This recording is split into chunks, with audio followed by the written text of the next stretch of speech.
Week 12 is almost in the books, so I'm bringing you some league winners. I'm bringing you some players that you have to add off of waivers heading into week 13 fantasy football. And we're going to start it off with the league winners. We're going to be looking at the guys that as we head into the fantasy football playoffs, as we head into Turkey week, you want to make sure that you have on your team. And even if you don't have them, I hope I hit on a player that you absolutely love. So we're starting it off here with the running backs rest of the season. First guy we're going to talk about, it's going to be Chuba Hubbard for the Carolina Panthers. And Chuba Hubbard versus Kansas City and this very tough defense put up 15 fantasy points, full PPR, 16 attempts, 58 yards, 1 total touchdown. The thing we want to talk about with Chuba is he's past his bye week. We know there's a little bit of concern about Jonathan Brooks coming back this week, but nothing to be afraid or concerned about with this overall snapshot. We're looking down the line. Tampa Bay, Philadelphia, Dallas, and Arizona, especially when we get to playoff weeks with week 15, week 16, week 17, Dallas, Arizona, Tampa Bay. Absolutely love these matchups for Chuba Hubbard. Think you need to be going and targeting some Chuba Hubbard in your leagues. And like we said, you probably can't target him because your trade deadline's already over. But if you do have Chuba Hubbard, you have to feel very, very good about where Chuba Hubbard is currently being valued on your overall fantasy football roster. Next guy we're talking about, it's going to be Jahmyr Gibbs as an absolute league winner heading down the stretch in this week 11 game. We're looking at him putting up 24.9 fantasy points versus Indianapolis Colts, 21 attempts for 90 yards, 2 total touchdowns, had 3 targets, 3 receptions for 9 overall yards. And we're going to talk about how elite this rushing attack has been for the Detroit Lions. Jahmyr Gibbs coming down the stretch. Like we said, he played against Indianapolis. He's got Chicago, Green Bay, Buffalo, Chicago, San Francisco down the way. I don't care if maybe the matchups aren't as juicy as maybe what we just saw from Chuba Hubbard before this. Jahmyr Gibbs, absolute league winner heading down the stretch. If you have Jahmyr Gibbs, you got to feel absolutely electric about it. Next guy is going to be his running mate in this backfield, David Montgomery. I don't think in my time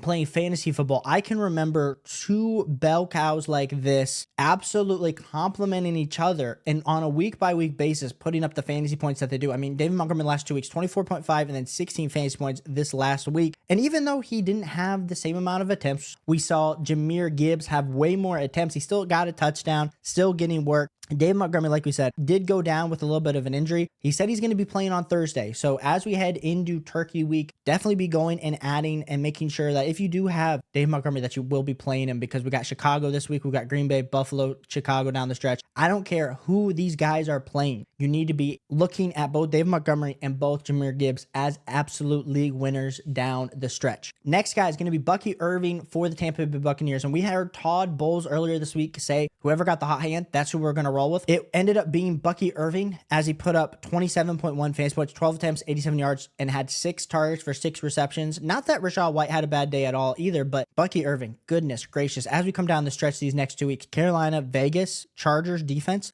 very, very good matchups here for Bucky Irving down the stretch. So definitely be going and seeing, if you have Bucky Irving, you're going to want to be playing him these next 2 weeks. I think in my rest of season rankings, he's definitely going up my overall rest of season rankings. So you got to like if you do have Bucky on to your roster. Moving on to some wide receivers, we're going to be talking about Ladd McConkey rest of season. Overall wide receiver 18 right now. And we're going to have to still see how he does on Monday Night Football versus Baltimore. But even down the stretch post this, Atlanta, Kansas City, Tampa Bay, some great matchups for Ladd. Like we said, we're recording this on Sunday night. It's coming out on Monday. So if you're tuning into this Tuesday, we'll have to see how Ladd does. But I do love Ladd rest of season. I love the absolutely great matchups that he has. You'll have to see where he lands on my rest of season rankings this week. We will be putting out that video a little bit later this week. But Ladd's someone that I feel very confident in, especially if you got him as your wide receiver 2. Even better if you have him as your wide receiver 3 going forward as we make that push for the playoffs, as we make that push for your overall championship rosters. And the next guy is going to surprise some people. It's going to be Malik Nabers, who essentially came out and said, I'm so sick and tired of losing. Yeah, you would think they would get him the ball a little bit more. 9 targets, 6 receptions for 64 yards. Tommy DeVito did not look good, even though Malik Nabers still led the team in catches in this week 12 game. But coming down the stretch, Dallas, New Orleans, Baltimore, some really great matchups for Malik Nabers. Not that Tommy DeVito is an elite level quarterback at all. They're clearly going in for the tank. Same way that we're looking at CeeDee Lamb, who got a ton of targets this week, but it wasn't really like a great fantasy football game just because he wasn't able to get any sort of touchdowns. Malik Nabers, I think we have to push him down our rest of the season ranking just a little bit, but still have him as a high-end wide receiver 2. I love these matchups. if Tommy DeVito can end up turning it around, I think we're looking at Malik Nabers being an absolute league winner. The next player we're going to be talking about being a league winner, it's going to be Tyreek Hill. And I'm so sick and tired of seeing Jonnu Smith out-target this man. 6 targets, 5 receptions for 48 yards. And I understand me saying he's a league winner, and we haven't seen him eclipse 20 fantasy points since week 1 this season. You're going to say to me, Caleb, you're a freaking idiot. But the matchups coming down the stretch as we head into the playoffs, Green Bay, Jets, Houston, San Francisco, got to feel really good about Tyreek Hill. They're starting to get more other guys involved. Jonnu Smith, Devon, Jaylen Waddle, which is only going to help open things up for Tyreek Hill. And I know he's battling a little bit of that wrist injury. We'll have to see how it comes down the stretch. But I still feel very, and I repeat, very confident in Tyreek Hill as an absolute league winner on your overall fantasy football roster. My last and final player we're going to be talking about rest of season that we absolutely love, it's going to be Baker Mayfield for the Tampa Bay Buccaneers. He's overall the QB5 right now, put up 18 fantasy points versus this Giants team. He didn't even throw a touchdown pass and still put up 18 fantasy points. So going forward, Carolina, Vegas, the same reason that we love a guy like a Bucky Irving are going to be very similar for Baker. I've disrespected Baker in my rest of season rankings the last 2 weeks. That will not be happening as we project him forward. Super impressive season that Baker has ended up putting together. Like we said, if you don't have Jaden Daniels, Lamar Jackson, Jalen Hurts, Joe Burrow, Josh Allen, hopefully you have Baker Mayfield because he will be sliding in as our QB6 rest of the season. Absolutely love what Baker Mayfield is doing. Now, moving on to some waiver wire targets on our overall waivers.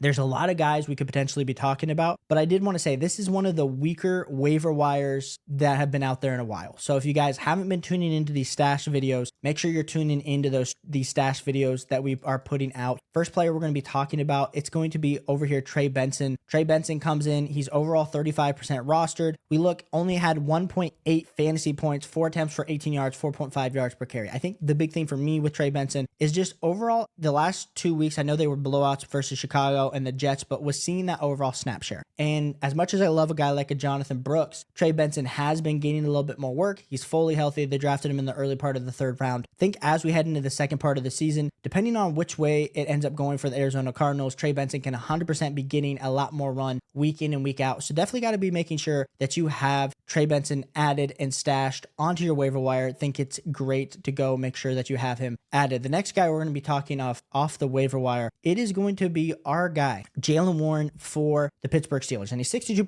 rostered. So he is out there in a few leagues, but put up 11 attempts for 45 yards, 5 targets for 3 receptions, 15.4 fantasy points versus Cleveland. He's had almost double-digit fantasy points the last 2 weeks. We all know right now to get a running back that can put up RB2 numbers for you, some of us are feeling pretty weak in that RB2 spot depending on how you built out your teams or have done trades during the season. So I think Jaylen Warren is a worthy waiver wire add that you could definitely be adding to your overall team. And my last and final player we're going to be talking about in this video, it's maybe a little bit deeper. It's going to be Noah Brown for the Washington Commanders. And not that Noah Brown, like we saw the Ohio State trio between Noah Brown and Terry McLaurin. Scary Terry caught that huge long touchdown. Sadly, they were not able to make it go into overtime. But in this game, he had the same amount of targets as Terry McLaurin, 10 targets, 6 receptions for 71 yards. Noah Brown's 19% rostered. So if you're feeling super desperate in a deep league and Noah Brown's out there, definitely be going and trying to add some Noah Brown. Now, this is Thanksgiving week, so we will be putting out a few different videos this week. We will be doing a running back and wide receiver rankings videos. We'll also be putting out a rest of season rankings video later this week. We probably won't be putting out a stash video because, like I said, I'll be traveling. So I want to make sure I can get all this content out to you guys this week. Appreciate it. Probably not going to have the same amount of graphics, but what's important is the information. And so I appreciate you guys for tuning in on the way to 5,000 subscribers. So if you haven't hit that subscribe button, hit that subscribe button. Appreciate all the support you guys are giving me. Ask me any start sit question down below for week 13 and I'll get back to you. Appreciate you guys so much. Catch you on the next one. Peace.